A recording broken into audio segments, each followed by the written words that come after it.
আজকে আমি এই ভিডিওটা নিয়ে আসলাম আমার আপুদের জন্য। আসসালামু আলাইকুম এভরিওয়ান, কেমন আছেন অল?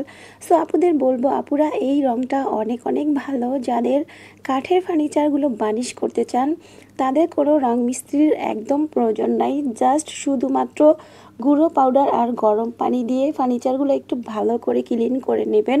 এরপর শুধু এটা পরিমাণ মতো ঢেলে ব্রাশ বা কাপড়ের সাহায্যে আপনারা এটা আপনার ফার্নিচারে দিতে পারেন, বাট ফার্নিচার হয়ে যাবে চকচকা ঝকঝকা অনেক সুন্দর একটা রং। এই রংটা খুব খুব ভালো।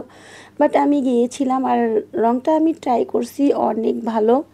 সো আপনারাও এই রংটা ট্রাই করতে পারেন, আপনাদের হেল্প হবে। আর যদি হেল্প হয় তাহলে অবশ্যই ভিডিওটা শেয়ার করবেন, সাবস্ক্রাইব করে পেজটাতে লাইক দিয়ে অবশ্যই সাথে থাকবেন।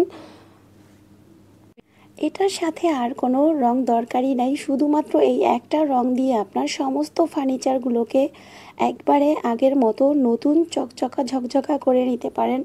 অবশ্যই আপনার হেল্পে আসবে।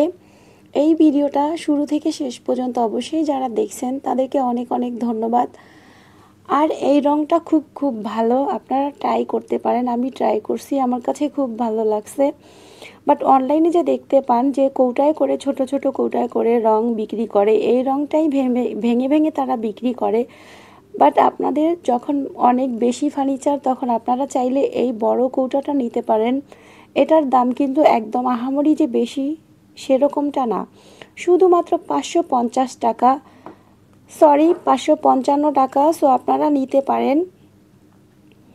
আর এখানে ডিসকাউন্ট আছে, আপনারা চাইলে যে কোনো রঙের দোকান থেকেই নিতে পারেন। বাট এটা যখন লেখা থাকবে 555 টাকা, ছোটো কৌটাগুলোও আছে, আপনারা চাইলে আপনাদের পছন্দ অনুযায়ী কিনতে পারেন, যেটা আপনাদের সুবিধা হয়। সো আজকের মতো এখানেই, আল্লাহ হাফেজ।